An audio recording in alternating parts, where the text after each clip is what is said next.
Hello, everyone. So people are asking, when is this man going to be arrested? When is Babalola going to do something about this man who has mentioned his name and also, talked about how he was? Well, let just listen to the man. Even the one you talk about our crude oil in the facilities abroad, you know. During Buhari's administration, I'm aware, two teams were sent to China. They came back and confirmed that we have crude oil there. Later, NMPC hired Afi Babalola to go on television, advertise on the papers that the whistleblower is a liar, that nothing like that happened. You know. So that's the thing. So people are asking, so when is Afe Babalola going to do something about this particular man, or is it only when it comes to Dele Farotimi, that the whole thing that he will exercise his muscle. There are also other people who are saying that this is not just Afe Babalola. This is indeed like the federal government doing all it can to ensure that that Mr. Dele Farotimi is silenced and then his voice is not heard, to keep him incarcerated, and all of that. Because at the end of the day, a lot of people have spoken about, this corrupt judiciary that is there, that is all over the place. And one of the things that Dele Farotimi did talk about was that he was talking about this whole thing based off his own experience of the system, his own experience of the corruption that happened in the system, and that is what he has written about. And there are so many other people who have attested to the fact that yes, indeed, the Nigerian judiciary is corrupt. And so this is not something that people don't know about. So it's almost like something when you have an open secret and then someone dares, when they say who will build the card, someone dares to build the card and actually put it out there and say, okay, hey, this is it.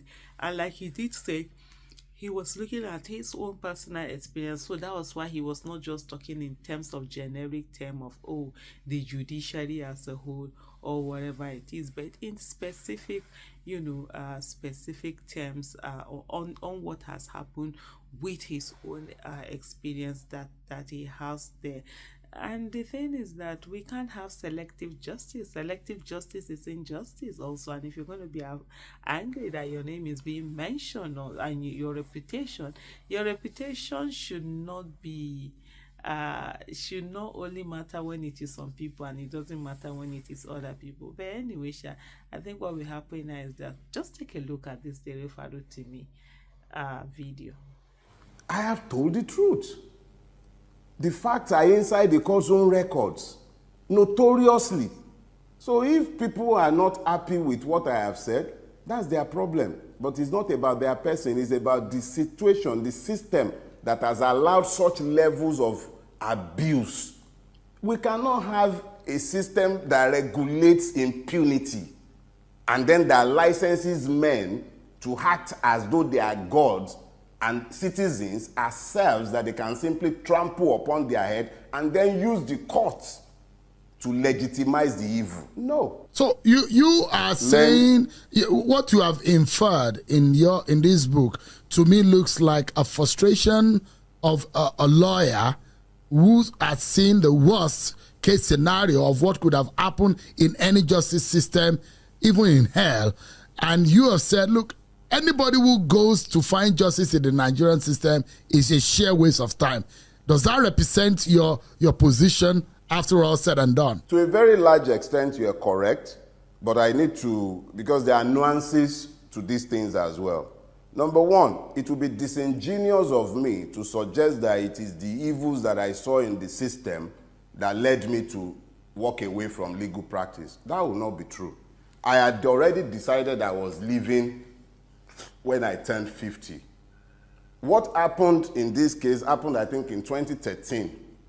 So it's a story that took, 2012, 2013, is a story that took almost 12 years to write. So even after it had happened, I remained in practice for, I think, another 5 years before retiring. So it wasn't because of this. But when it comes to the truthfulness of your assertion that I had become disenchanted with the capacity of the system to deliver anything of value. You are completely correct. It had become clear to me that the Nigerian judicial system is completely unfit for purpose. Look, United Nations Office for Drug and Crimes was very clear in his indictment of the Nigerian judicial system. He says it is corrupt, horribly corrupt. That is not me.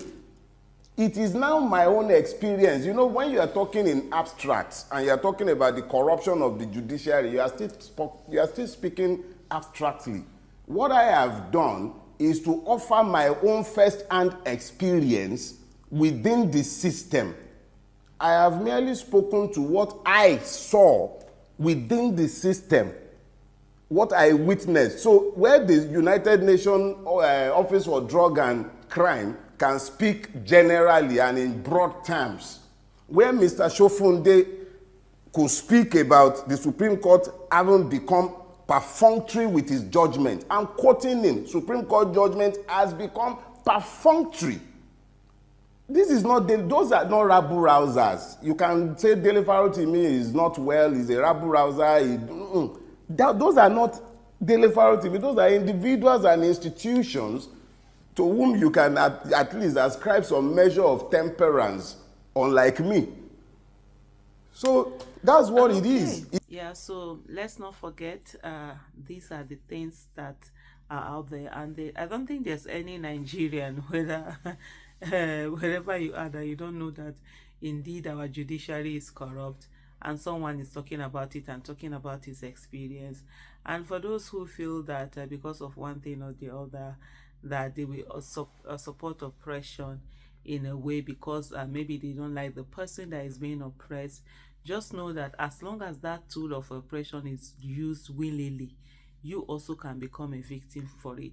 So that's why you speak when there is injustice. Whether you like the person or not, it's never the issue. It's about whether there is justice or there is no justice, or whether there is injustice or there is no injustice, and whether somebody's rights have been trampled upon or somebody's right has not been trampled upon. So these are the things that that must be focused on at every time, and let people not forget that at the end of the day, we are all victims waiting to happen, even though some people feel that, oh, it can never happen to them, they can never be victims. And that's why you always see people that will come and start telling you, oh, I never knew Nigeria can happen to me. Oh, I never knew Nigeria can happen to me. Nigeria can happen to everybody, anyone, as long as when it happens to others, we keep silent, because that now emboldens people who do the wrong thing to continue to do the wrong thing. So you and I, let's not forget, it is free Dele Farotimi now. Thank you.